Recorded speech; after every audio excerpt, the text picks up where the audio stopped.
Super Smash Bros. Is in my top 5 fighting game series of all time for sure, with its pick up and play gameplay and its remarkable video game representation.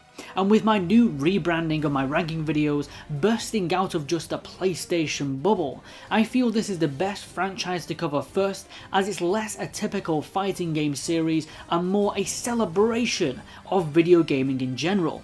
When ranking a series, we're going to go through the games in release date order to get a more fair and accurate ranking at the end. If you enjoy talking about video games too, then please think about subscribing to stay up to date with all my latest rankings. This is the ultimate Super Smash Bros. Retrospective and ranking. Enjoy.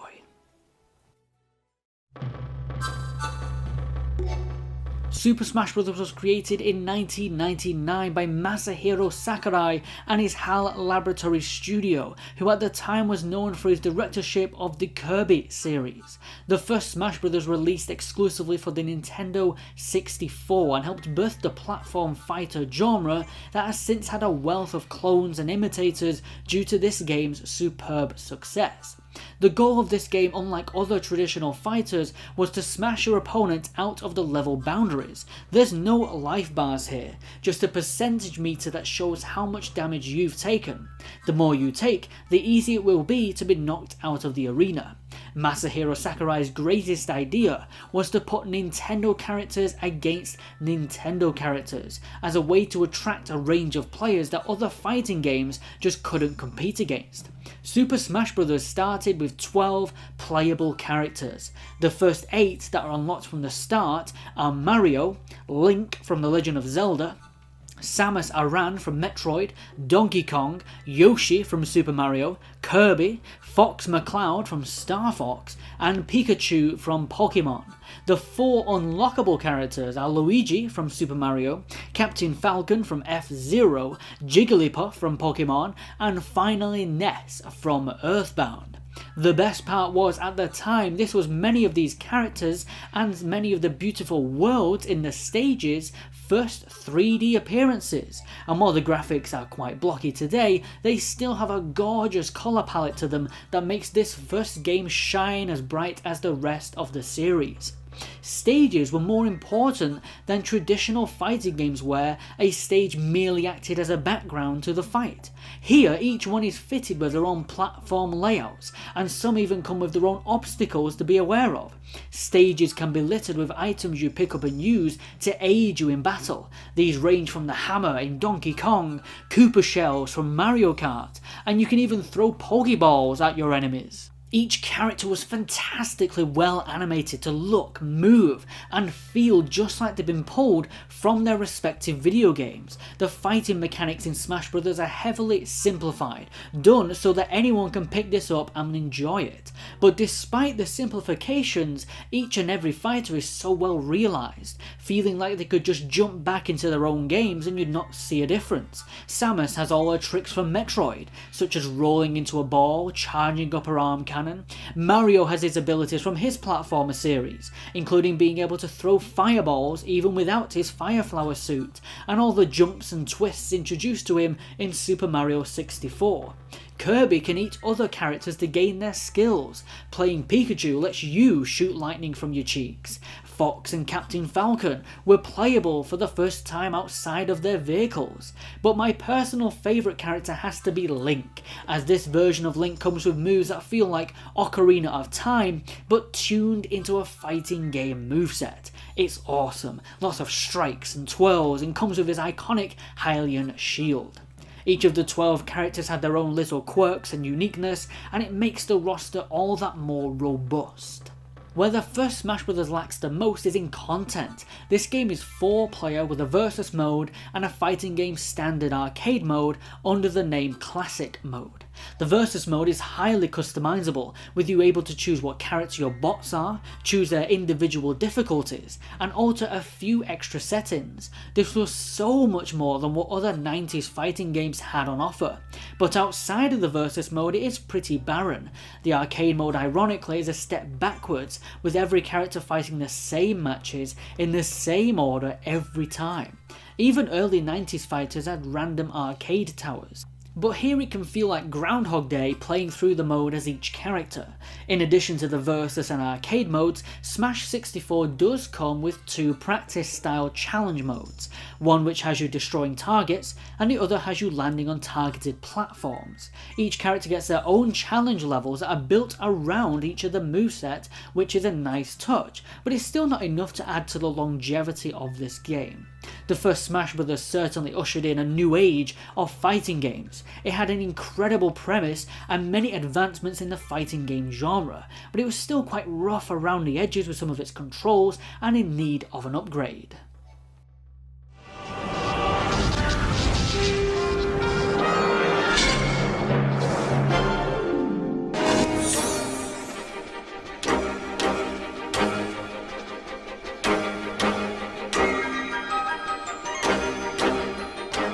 And get an upgrade it did, as HAL Laboratory came back with a sequel just 2 years later for the GameCube, Super Smash Bros. Melee, the first game in the series that I personally played, and going back to this so many years later was like a trip back in time.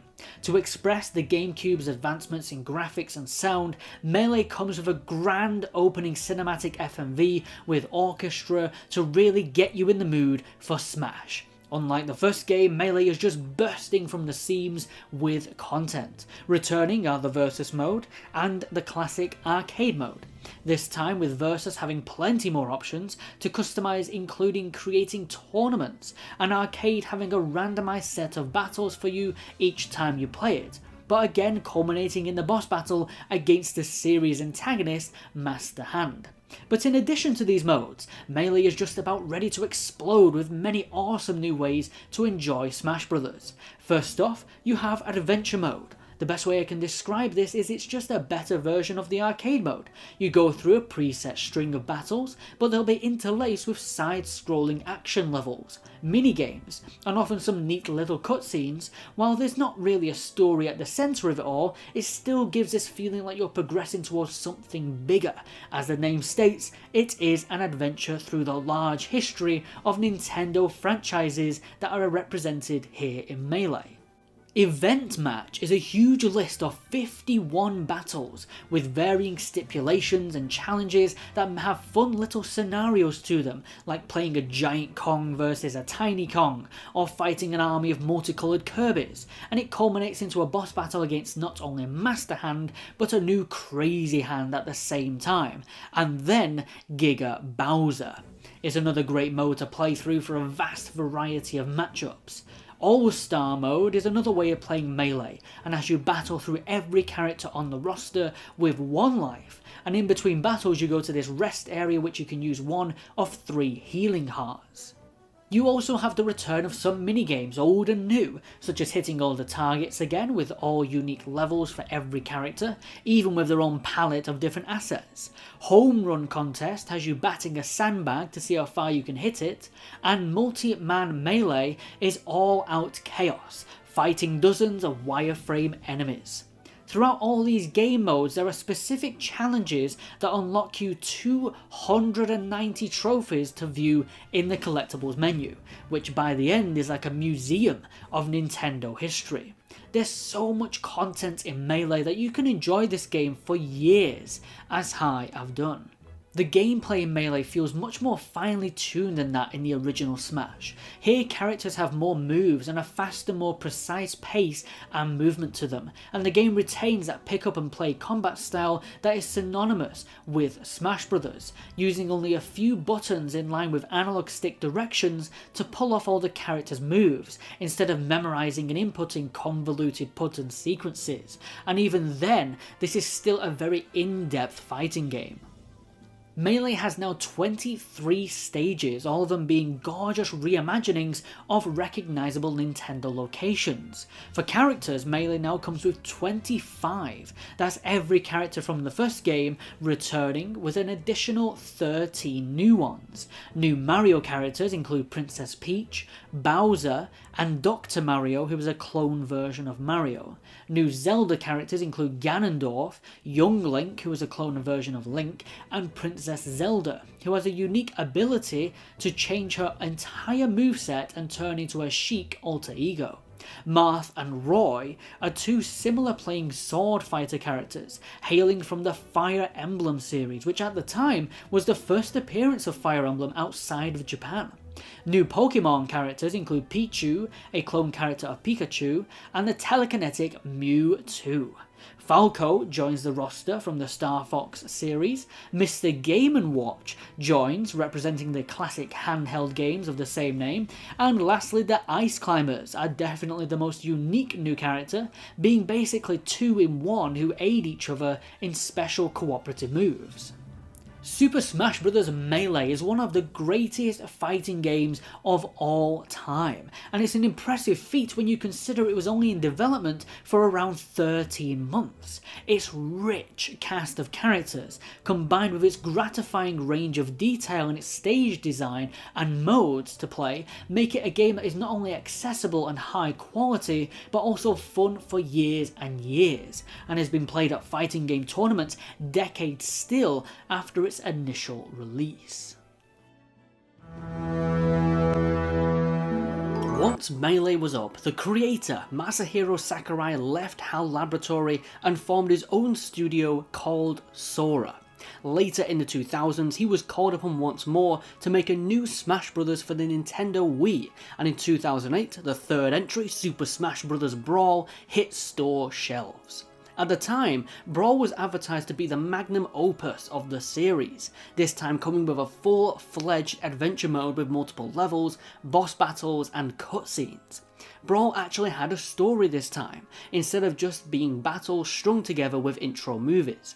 The Subspace Emissary was the evolution of the previous game's adventure mode, now an 8-hour-long campaign featuring the entire cast of the game, journeying through multiple side-scrolling levels inspired by Nintendo's gargantuan range of worlds, even having enemies and characters appearing from multiple Nintendo franchises.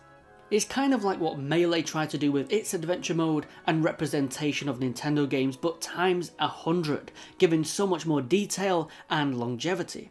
It does have a plot told through these gorgeous little CGI cutscenes that are still a joy to play and watch. Essentially, the narrative is about various Nintendo characters coming together to combat a new mysterious evil lackey known as the Ancient Minister, who is working with Master Hand and other Nintendo villains to draw the world of Smash Bros. Into an alternate dimension known as Subspace.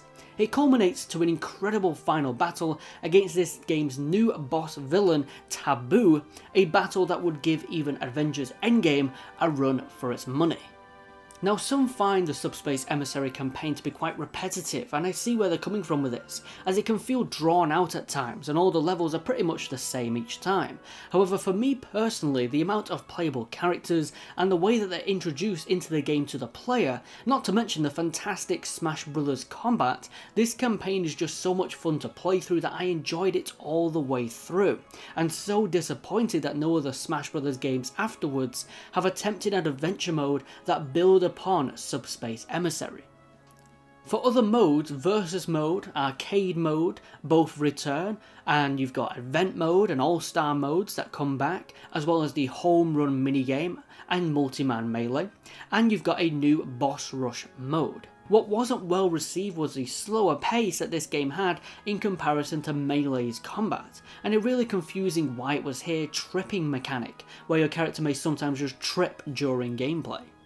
Brawl had now over 40 excellent stages and 39 playable characters. It rinses some of the clone characters from Melee, besides having two new clone characters of its own, Toon Link and Wolf, but now has new characters that truly felt worth having a spot on the roster, like you've got Meta Knight and King Dedede from Kirby, Rob the Robot, which was a throwback to an old Nintendo accessory, Wario from the WarioWare franchise, Captain Olimar from the Pikmin series, Pokemon Trainer, that was essentially 3 characters in one, and Lucario from Pokemon, Diddy Kong from the Donkey Kong Country series, you got Ike from Fire Emblem, Lucas from a Japanese-only Nintendo game Mother 3, and even Pit, who at the time was only a vaguely known character, only ever appearing in 2 previous Nintendo games that didn't sell as well as some of their other franchises, but his brand new updated appearance here was very popular.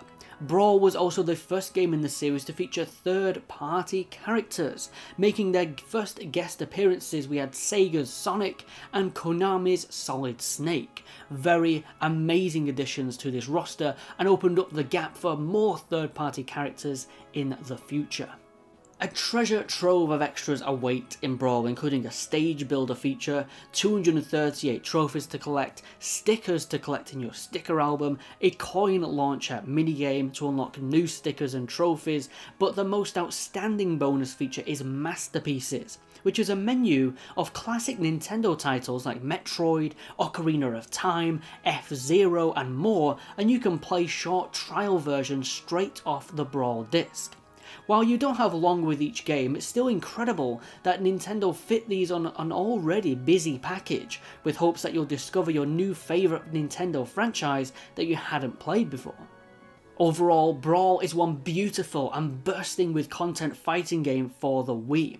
It had the best roster in the series for the time, the best selection of content, a repetitive sure, but incredibly fun adventure mode, and a treasure box full of extras and unlockables to get many years worth of game time out of it. It had deep customization, being able to play it with a whole range of different controllers, from the Wii Remote, the classic controller, even the GameCube controller, and then let you choose your own button layout. A solid game with years worth of enjoyment.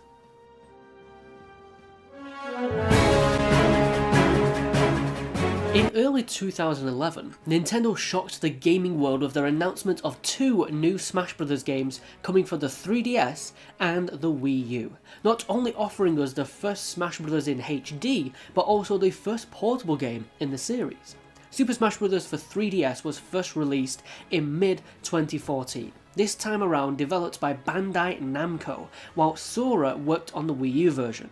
And in just a few words, this is an incredibly fun little package. Just like its predecessors, Smash 3DS is a platform fighter jam-packed with content. We now have 58 playable characters, if you include all the DLC fighters.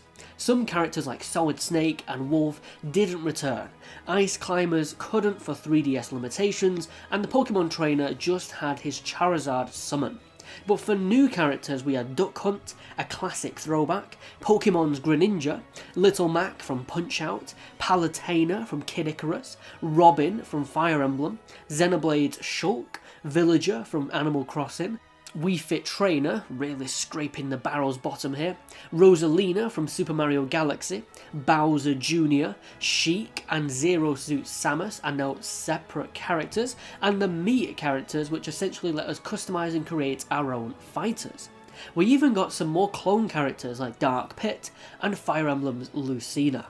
For new third-party characters, we have Capcom's Mega Man, and considering they're already developing the game, Bandai Namco slipped in Pac-Man, so you can now see who the greatest video game mascot is by pitting Mario against Pac-Man. As for post-launch DLC, we had Final Fantasy VII's Cloud Strife, Street Fighter's Ryu, Bayonetta, and Corrin from Fire Emblem, but the cheapest DLC additions have to be previously playable characters Mewtwo and Roy from Melee, and Lucas, who was already in Brawl. What I gotta give props to Sora and Bandai Namco is how they managed to yet again capture each character fantastically, and still managed to keep the combat simple, fast-paced, effective and terrifically fun, even in this smaller package. They even go further in 3DS, letting you slightly customise each character's special moves and statistics.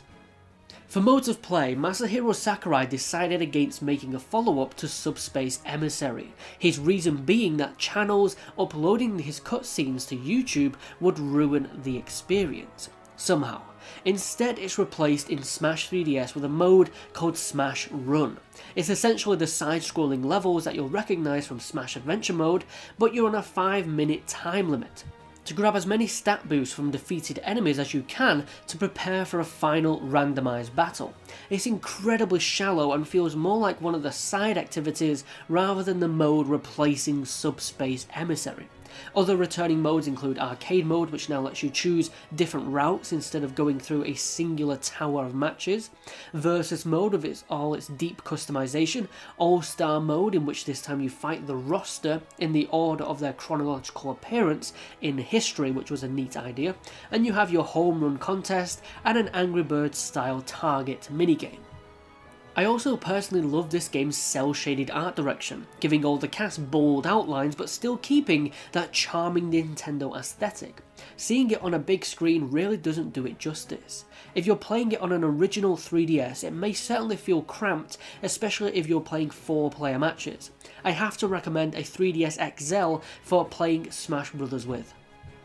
Overall, Smash for 3DS is a really impressive entry, fitting the console experience on the 3DS handheld. Its ginormous roster of characters, pick up and play gameplay, and multitude of unlockables will keep you coming back for a long time.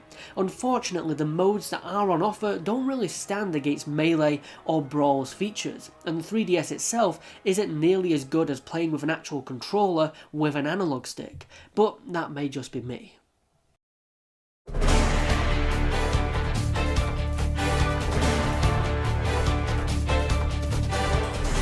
Releasing a little later, around fall 2014, was Super Smash Bros. For Wii U, the first HD entry. It features the same fun, fluid and intuitive gameplay and the same 58 characters as Smash 3DS, but this time with some brand new match types and epic 8-player Smash battles. The 8-player Smash is certainly the best feature introduced with this entry. You'd think it'd be a mess, but Sora did a fantastic job making these huge awesome stages that can fit so many characters on at once, and each battle is such a huge event. Chaos ensuing in every corner. It's incredible fun. Unfortunately, the rest of the modes are a little mixed in quality in Smash Wii U. The big new mode that is replacing Adventure Mode is Smash Tour, which is kind of like Smash Bros. Meets Mario Party, but there's just so much happening and so much of it being out of your control that I don't really enjoy this mode at all. It's not satisfying, but rather unnecessarily confusing.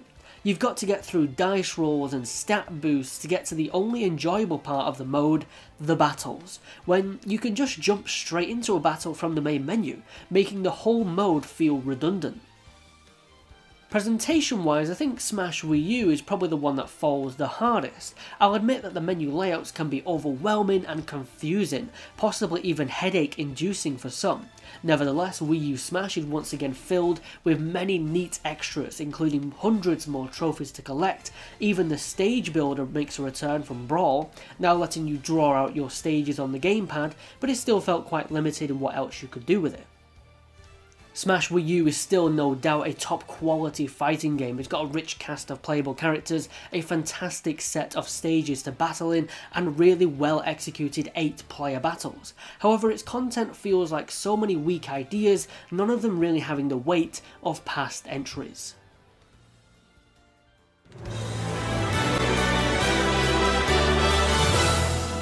Luckily for the Smash community, it wouldn't be long until the next entry in the series got announced. In 2018 released Super Smash Bros. Ultimate, the latest game in the franchise, and to this day is the best-selling fighting game of all time.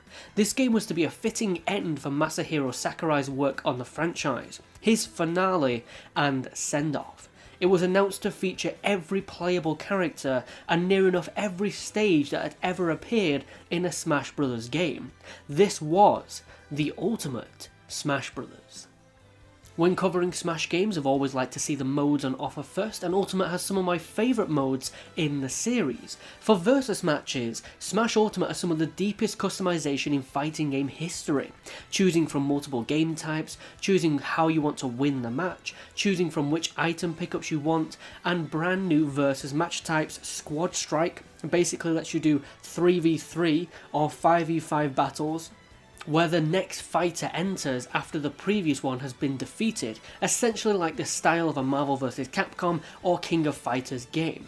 I personally love this inclusion of this setup. You also get the return of classic arcade towers for every character, coming with some whole new boss battles. But the biggest new mode is World of Light, Ultimate's version of Adventure Mode. This is like a mini RPG in which you adventure across this huge board and fight through hundreds upon hundreds of battles, all with different gimmicks, similar to the event modes of previous games. In World of Light, you collect what are called spirits. Basically, they're these images of characters from all across the video game multiverse. These spirits that you equip before you enter battles to give you an edge over the enemies. While it's not groundbreaking, nor does it really feature a deep narrative like in Brawl, it's still a large mode that offers a ton of content and collectibles and a lot of playtime. It's a highly repetitive mode, but if you really enjoy the Smash Bros gameplay, it is still a fun solo adventure, and with the gigantic amount of characters in this game, you'll be unlocking content really often. Ultimate features refinements to the combat system, improving it beyond Smash 4 to have even smoother input. The stage select now saw over 100 to choose from, even allowing new stage morphs where you can have stages change to other ones whilst in the middle of a battle. The character roster stands at 86 fighters. That's all 63 characters from the previous games with 23 new ones. They include the Inklings from Splatoon with a whole new set of ranged maneuvers, Princess Daisy from Super Mario, Ridley and Dark Samus from Metroid, Simon and Richter Belmont from Castlevania, Chrom from Fire Emblem, Donkey Kong foe King K. Rool, Animal Crossing's Isabelle, Pokemon's Incineroar and Ken from Street Fighter. For DLC characters, you had Piranha Plant, Persona 5's Joker, Dragon Quest's Hero, Banjo-Kazooie, Terry Bogard from Fatal Fury, another Fire Emblem character Byleth, Min Min from the Switch game ARMS, Minecraft's Steve, Final Fantasy VII's Sephiroth, Pyra and Mithra from Xenoblade Chronicles, Kazuya Mishima from Tekken, and lastly but certainly not the least is Sora from Kingdom Hearts. 86 glorious characters from all walks of video game life, battling each other with extremely nuanced fighting systems in one game. Even having matchups that not even PlayStation All-Stars could compete with, like Snake vs Cloud or Ryu vs Sora. What game could you ever think that Sega's Sonic would be battling Konami's Simon Belmont? What an achievement that Smash Ultimate is. The amount of hoops Nintendo must have had to somersault through just to achieve the rights to use all these licenses is daunting to think, and yet they did it. Having one of the most adaptive and inclusive fighting game systems, one of the best soundtracks in a video game ever, one of the mightiest fighting game rosters, and one package with hundreds of hours to enjoy. Super Smash Bros. Ultimate was meticulously handled with care and has detail poured into every single facet. It is without a doubt a magnificent fighting game and one of my personal favourite games of all time. So that's all the Smash Bros. Games reviewed. If you let me know in the comments what your favourites are, your top 6, and then we'll start my ranking. In last place, it has to go to Super Smash Bros. 64. This incredible franchise had small beginnings, a strong roster, fun stages, but not a whole lot of content. Arcade mode being the same for every fighter showed its limited replayability. Still a great starting point for a wonderful series. At 5th place, I have Super Smash Bros. For 3DS, a portable and thus more compact version of Smash 4 that had the same welcoming combat system as Smash for Wii U, but just wasn't enough in this version for me to prefer it over the previous Smash games. Smash Run was a neat idea, but just not deep enough to add any value beyond being a novel idea. At 4th place, I've got Super Smash Bros. For Wii U, an awesome version of the Smash Bros. Formula, introducing massive 8-player battles and having a broader range of third-party characters. But much like Smash for 3DS, what modes this game sacrificed aren't replaced by anything all that interesting. Smash Tour just doesn't really hold up. At 3rd place, I'm putting Super Smash Bros. Melee. This may be controversial at halfway through the list. I know a lot of people love Melee, including myself. It was a stunning improvement over Smash 64, having more stages, more characters, faster gameplay. That has been a hit with fighting game tournaments for years. But at 2nd place, I got to give it to Super Smash Bros. Brawl, as this game took the potential of Melee and shot it into space. When it comes down to pure fighting mechanics, Melee sure as hell takes the lead, but as an overall package, Brawl is deserving of the higher position in my opinion. It had so many more characters and more that didn't just feel like clones of others. For the first time we had third-party characters like Sonic and Snake, opening up the possibility for what 4 and Ultimate built upon. Subspace Emissary was huge, having so many characters all a part of a bigger campaign with beautiful cutscenes. Brawl was full of great content and was the most accessible Smash Bros. Game at the time. However, first place goes to none other than Super Smash Bros. Ultimate, the biggest and grandest game in the entire platform fighting game genre, having an incredible collection of game modes, something everyone can enjoy, a grand amount of customization options, a planet-sized amount of video game music, every incredible stage in the series, a legendary fighting game system, and without a doubt, one of the most incredible fighting game rosters of all time.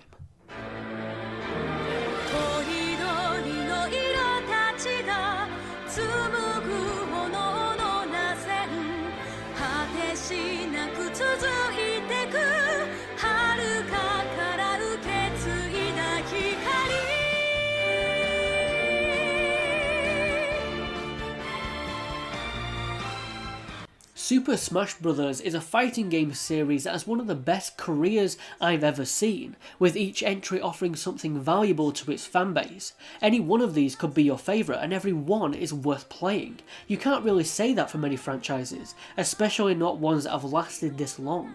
It's just such a beloved franchise, spawning an incredibly fun game genre that has opened up ideas for many other companies to make their own all-star mashup fighters. Ultimate certainly feels like a great send-off for the director Masahiro Sakurai, and I personally believe that Ultimate couldn't be topped anytime soon.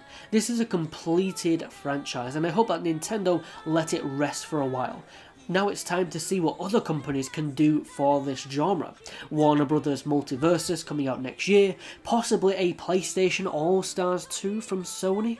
What will these games do differently? What will they innovate? Well, I'll be there to cover it, whatever it may be. I hope you've enjoyed my coverage of the Smash series. What was your favourite? Let me know in the comments below. Don't forget to like, share and subscribe to see more ranking retrospectives in the future. I've been Don Critic and I'll catch you in the next video. Take care.